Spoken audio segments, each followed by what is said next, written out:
100% fees రాయితీతో AI నేర్చుకోవాలనుకుంటున్నారా? Attend quality thought gen AI test 2025.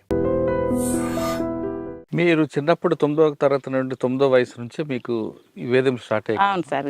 పెళ్ళి వరకు వచ్చాయి. అంత మీకు భేదించిన పోలీస్ ఆఫీసర్ గుర్తున్నారు ఎవరైనా?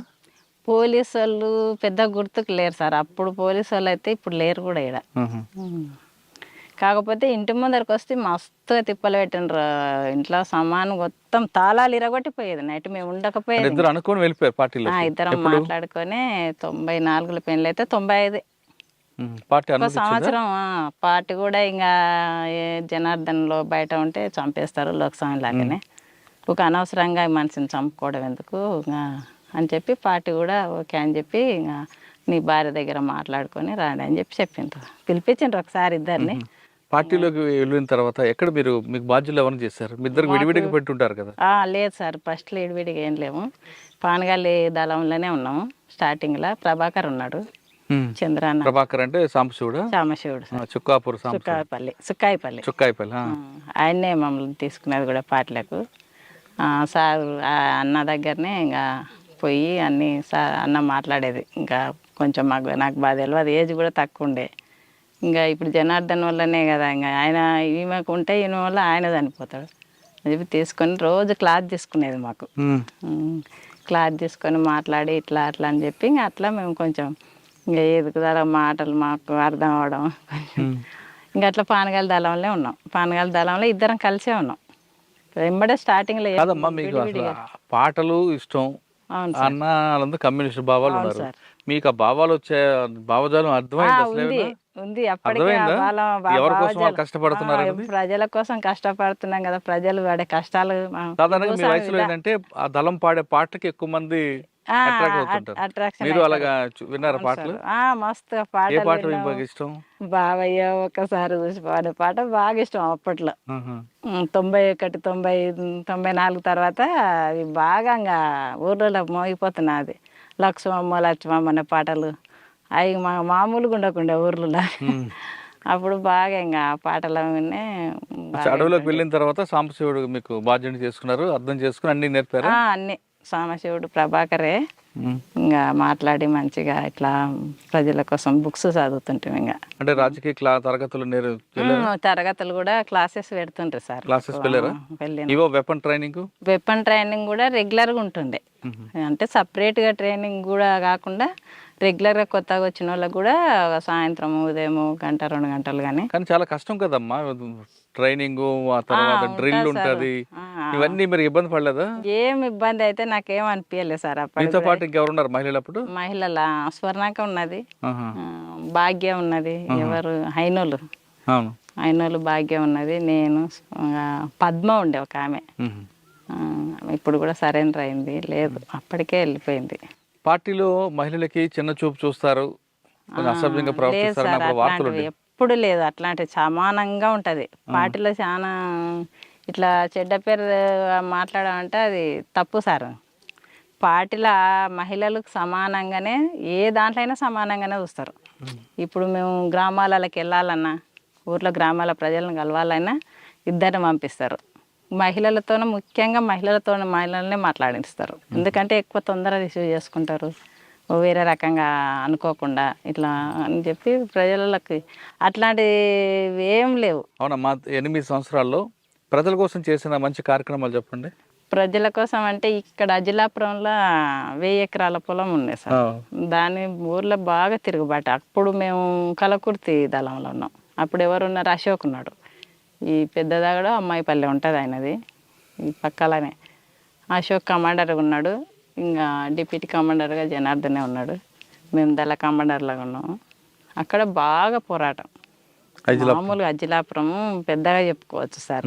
ఇంకా ప్రజలు కూడా మామూలు తిరుగుబాటు కాదులే సార్. అక్కడ భూస్వాముల వెనక్కి అట్లా తిరుగుబాడి కొట్లాడి భూముల్లో ఎర్ర జెండాలు వాతి పొలాలు అందరికీ సమానంగా పంచి అక్కడ పొలాలు చేసుకోవడం కూడా ఇప్పటి వరకు కూడా చేసుకుంటున్నారు. కానీ మీ భూములు పంచారు, కానీ పట్టాలని భూములు వాళ్ళు ఏం చేసుకుంటారు?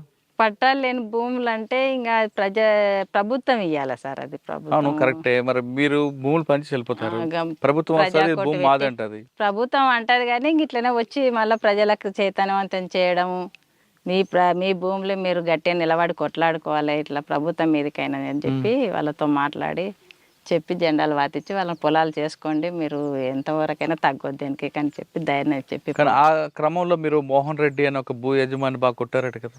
అప్పుడు మా ఊర్లోనే మస్తు. ఎందుకు ఆయన ఇచ్చినప్పుడు కొట్టడం ఎందుకు?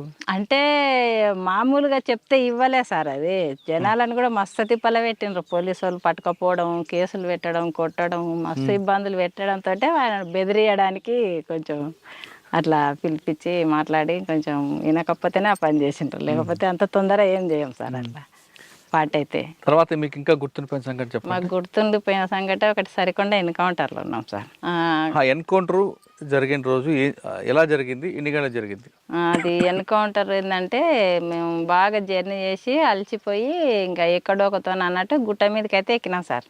ఏ గుట్ట అది? అది సరికొండ గుట్ట అని దగ్గరలోనే ఉంటుంది, సరికొండకు దగ్గరలోనే ఉంటే అక్కడ ఎక్కి మేము ఏం చేసినాం, సెంట్రీని మిలిటెంట్ని పెట్టినాం. మేము అందరం అలసిపోయినాము. ఇంకా కొంచెం సెంట్రీ అజిలాపురం పిల్లాడే ఉన్నాడు, ప్రకాష్ అని అజిలాపురం పిల్లాడు ఉన్నాడు. మేము దళంలో సభ్యులము అంతా నలుగురమే ఉన్నాం, నేను, జనార్దను, భాగ్య, అశోక్, తర్వాత ఇంకొక మిలిటెంట్ ఉన్నాడు, 2 మిలిటెంట్లు ఉన్నారు. ఒక అతన్ని సెంట్రీ పెట్టినాము. అయితే సెంట్రీ నుంచి పోలీసు అంతకుముందు నైటే వచ్చినారు పోలీసు వాళ్ళు. అప్పటికి అక్కడ గ్రామంలో మీటింగ్ పెట్టింటివి, సరికొండ గ్రామంలో మీటింగ్ పెట్టి ఏం చేసినామంటే మేము ఇంకా రూట్ తెలియక నైట్ తిరిగి మళ్ళీ సరికొండకు దగ్గరలోనే గుట్ట మీద ఉన్నాం. అట్లా ఏమైందంటే మీటింగ్ పెట్టేదాడు పోలీసు వాళ్ళు ఎంటర్ అయ్యి దాదాపు 500 మంది పోలీసు వాళ్ళు వచ్చింటారు. మొత్తం గుట్ట మీద మేము ఎప్పుడైతే టిఫిన్ చేసుకోవాలని చెప్పి పల్లీలు పోయిన పెట్టినాం.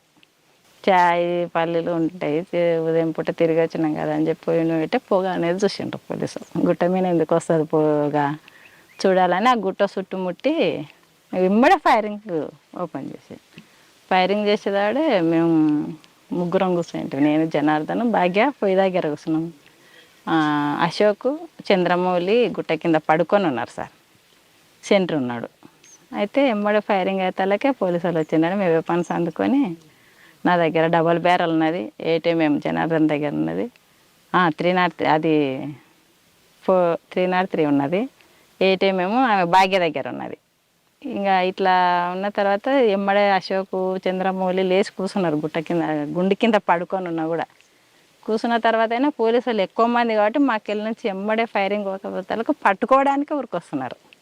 ఉరికొస్తుంటే ఎమ్మడే జనార్దన్ నాది స్ట్రక్ అయింది, ఎమ్మడే ఫైరింగ్ చేసేదాడే డబల్ బ్యారల్ అది లోపలికే ఇక్కపోయి వస్తలేదు. ఇంకా జనార్దన్ తీసుకొని వేరేది 8mmతో ఫైరింగ్ చేస్తే పోలీసు వాళ్ళు ఆడికైనా మస్తు ఫైరింగ్ పట్టుకోవడాలని చెప్పి మా దిక్కు నుంచి ఫైరింగ్ రాకుంటే మమ్మల్ని పట్టేసుకుందేలే, మా దిక్కు నుంచి ఫైరింగ్ పోకుంటే అసలు మమ్మల్ని పట్టుకోవాలనే వస్తున్నారు. అంటే చాలా మంది పోలీసులు ఉన్నారు కదా సార్. ఇంకా ఫైరింగ్తో నుంచి అప్పటికి మాకెళ్ళి ఎప్పుడైతే అశోక్ మాకు దెబ్బలు తాకినాయి, బాంబులు వేసిండ్రు మా ముందర ఇట్లా పడ్డాయి, మాకు ఇవన్నీ దెబ్బలు అవే సార్, మకానికి తాకిన వల్ల గాయాలు అవే. నాకు, భాగ్యకు, జనార్దన్ తాకినాయి కానీ తక్కువ తాకినాయి, మాకు ఇద్దరికి ఎక్కువ తాకినాయి, నాకు, భాగ్యకు. మాకు ముఖానికి మాకు రక్తాలు కారుతుంటే అశోక్ కమాండర్ చూస్తున్నాడు ఒక ఫైరింగ్ చేసుకుంటే ఇక్కడ మా ముఖం ఎప్పుడైతే మళ్ళీందో ఆయనను కొట్టేసిండ్రు. అశోక్ చనిపోయింది ఆయన. అశోక్, చంద్రమౌళి ఇద్దరు పక్కనే ఉన్నారు. మాకు గాయాలు అయినట్టు ఎప్పుడైతే ఇక్కడ మళ్ళీండో అక్కడ నుంచి ఆయనకు ఎమ్మడ తగిలింది. ఇంకా మేమేమనుకుంటే మాకు పడిపోయింది కాబట్టి కనవాలేడు గుండె కింద. అరే అన్న పోయినట్టున్నాడు, మనం కూడా ఎట్లా కలిగి తప్పించుకోవాలని చెప్పి మేము ఒక బాగా గుంత ఉన్నతోనే ముగ్గురం దిగినాం. అయినా మాకు శాతం అయితే లేదు, ఇంకా అప్పటికి బ్లడ్ బాగా పోయింది. ఇంకా వాగులకు దిగినాం. వాగులకు దిగిన తర్వాత ఆడ ట్యాబ్లెట్స్ ఉంటాయి సార్ మాకు, బ్లడ్ ఆగిపోవడానికి ట్యాబ్లెట్ వద్దనే ఉంటుంది. అవి వాగులో వాటర్ కాలువకుంటూ పోతుంటే ఆ వాటర్ నీళ్ళు తాగి ఆ ట్యాబ్లెట్ తీసుకొని ఇంకా భాగ్యకు అసలు నడవనికనే వస్తలేదు కాళ్ళకు దాకి. ఇంకా భాగ్య వేపను నా వేపను జనార్దనే పట్టుకున్నాడు. ఇంకా కిందికి దిగినాక కూడా కింద పోలీసులే ఉన్నారు. అతలకు దాటినాం, దాటి ఇక్కడ కూడా పోలీసు ఉన్నారు. ఇంకా మనం కింద వాగులో పోతే పట్టుకుంటారని చెప్పి అట్లనే గుట్ట మీదనే ఊరంచుకొని దిగినాం. సరికొండ అంచుకొని దిగినాం. దిగి మళ్ళీ జనార్దన మమ్మల్ని పక్కన పెట్టి ఊర్లోకి వెళ్ళిపోయిండు సార్. ఊర్లోకి వెళ్ళిపోతే ఊర్లో భయపడుతున్నారు, ఊర్లో కూడా పోలీసు వాళ్ళు ఉన్నారు సార్ అని. ఊర్లో భయపడుతుంటే ఏం కాదు పోలీసు వాళ్ళు ఉంటాయని చెప్పి వాళ్ళ దగ్గరకు పోయి ఇంత సల్ల పట్టుకొచ్చిండు. ఏదన్నా తాగకపోతే ఇంకా పోలేము మనం అని చెప్పి సల్ల పట్టుకొచ్చిండు. వాళ్ళని కొంచెం బెదిరించిండు. ఇకపోతే తర్వాత మళ్ళీ తీసుకుపోండి అన్న, ఇటుకి వెళ్ళే ఉండరు పోలీసు వాళ్ళ భయానికే మేము భయపడుతున్నాం అని చెప్పిండ్రు. వాళ్ళే మళ్ళీ చీరలు కూడా తెచ్చిచ్చిండ్రు. మేము యూనిఫామ్ మీద ఉన్నాం కదా సార్. చీరలు కూడా ఇస్తే ఆ చీరలు డ్రెస్సులు మార్చుకొని చీరలు కట్టుకొని మళ్ళీ పగలే రోడ్డు దాటిచ్చిండ్రు. అతనికి అది నాగిల్ అని ఉంటుంది, సరికొండ నుంచి నాగిల రోడ్డు దాటింది. వాళ్ళే దాటిచ్చిండ్రు. మళ్ళీ ఊరోళ్ళే వాళ్ళ అంచనా గదులుకపోయి మీరు ఎట్లనా కానీ